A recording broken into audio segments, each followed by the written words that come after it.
Good evening. The High Court has ruled that Home Secretary Priti Patel acted unlawfully by putting migrants in the squalid conditions at Napier Barracks in Kent. Not just unlawful, but irrational. 6 asylum seekers brought the case, and in a damning judgment, the judge, Mr. Justice Linden, said the Folkestone Barracks, with its detention-like feel, overcrowding and lack of privacy, was unsuitable for destitute people and affected their mental and physical health. Ms Patel disregarded Public Health England's advice that the barracks were unsuitable.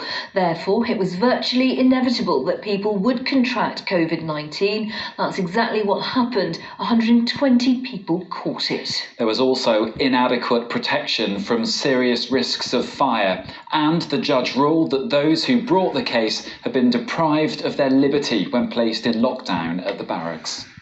The ruling means there could be damages claims against the government. Over now to Phil Hornby at the High Court. And Phil, there was a fire at Napier, as feared, and of course that COVID outbreak. Yes, Angita, and it was the COVID outbreak, I think, that really brought things to a head. For months and months now, campaigners have been saying Napier Barracks should be closed down, and for months the government have been saying it's completely safe. But the judge here at the High Court disagreed with the government. Reaction now from a group that looks after the welfare of immigrants.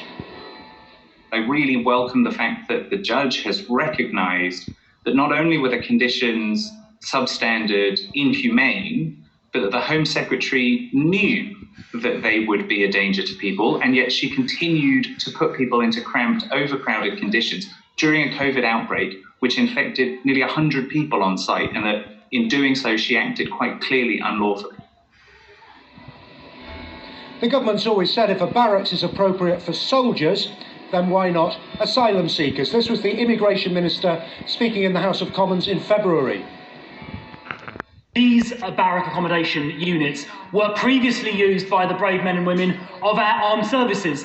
They were good enough for the armed services, and they are certainly more than good enough for people who have arrived in this country seeking asylum.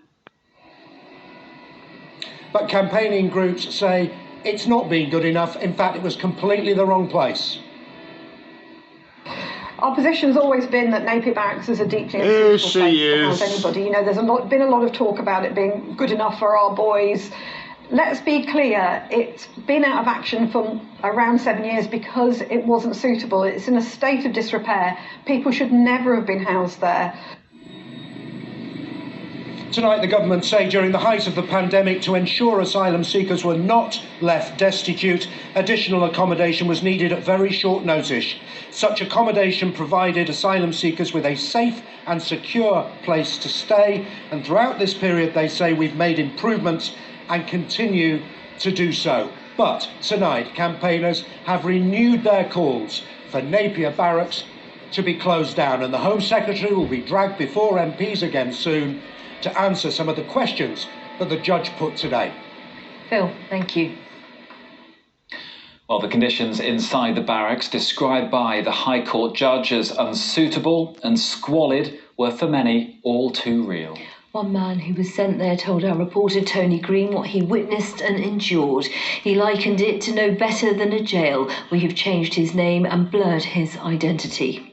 Hi, this is one of the blocks in Napier Barracks that around 20 people now living in it. While waiting for the Home Office to look at his asylum claim, Ethan, not his real name, was brought to Napier Barracks. Using his phone, he captured life in the former army camp to show the outside world what was inside. Like hundreds of others taken to Folkestone since September, he was brought there from a hotel. How much notice did they give you about you moving, where they were taking you and how long you'd be there for? It was around 20 minutes or half an hour. The hotel reception called me in the morning at 9 or 10 a.m. that I have to pack my belongings and get ready, that I'm going to be transferred. I packed my belongings and went out and asked the taxi driver when I'm going to go, and he didn't respond to my question. And then I found out when I saw the Folkestone sign on the road. I was totally shocked. I mean, it was unbelievable. It was totally like a prison. the fences all around you, the security guards. I saw so many people living in one block together, sharing 2 toilets and 2 showers.